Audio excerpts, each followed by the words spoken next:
the story of my voice, my accent, the language I write in, is that my mother is Ibaloi, but I grew up in the UK. And so this poem is a question, about a question that I think the other Cordillera writers that I've known come from this workshop also face, and it's one of belonging. Because whether it's like me and you grew up in Britain, or you're Kangana'e, or Ifugao, or Bontoc and have come to Baguio, or you're Ilocano, or Pangasinan, or from the lowlands and you've come to Baguio. I think this question of situatedness, how you place yourself, not just if you belong, but who do you belong to? Where are you standing? I think is a question. This is a poem that I wrote because one of the times when you really confront that is when something affects your community. Again, solidarity.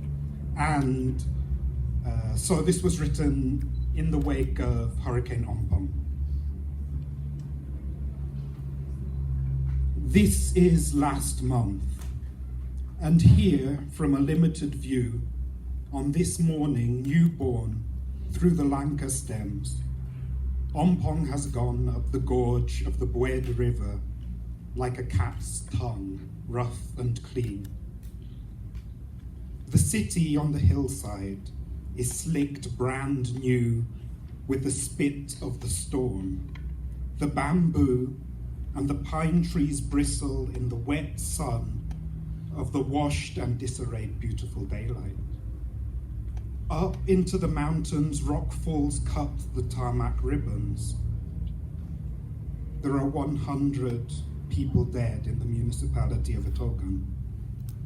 That is the way that poetry works from everything I've known. Insufficiently. At times only surrounding the unavoidable with a prologue of collected feathers and bending grass, an endless index and footnotes of your own voice's tenderness for itself. When tenderness to others is less certain, is the task worth doing? Is the contention with the necessary shortcomings of comfort and the proof that eulogies can never compensate for the anchored fact of loss, but still have to be said. Sing the songs and say the prayers for the dead. Being kind is the all of it, marking the place among all other places in which you see your knot of flesh and memory through the darkness and the mornings and the darkness, while others do the same.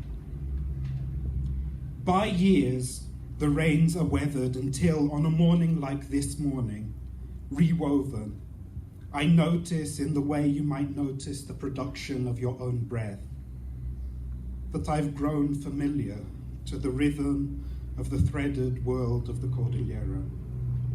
Am included, or include myself. We have heard the cicadas singing, the frogs creak in the old sump city pools. 1,000 backyards barking at the sky have slept in old and smoke-stained rooms and passed these veins of streets for the gap in the Kogon after the last trail and the last laid stone. And being aware of the sum of these lives living also across the walls of the mountain, can say that here there is enough when I am not enough.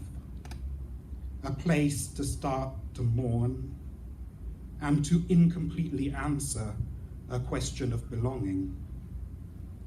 To this body of land, this sparred and crested hand of mountains, with our lives lived in the creases of its palm. Thank you.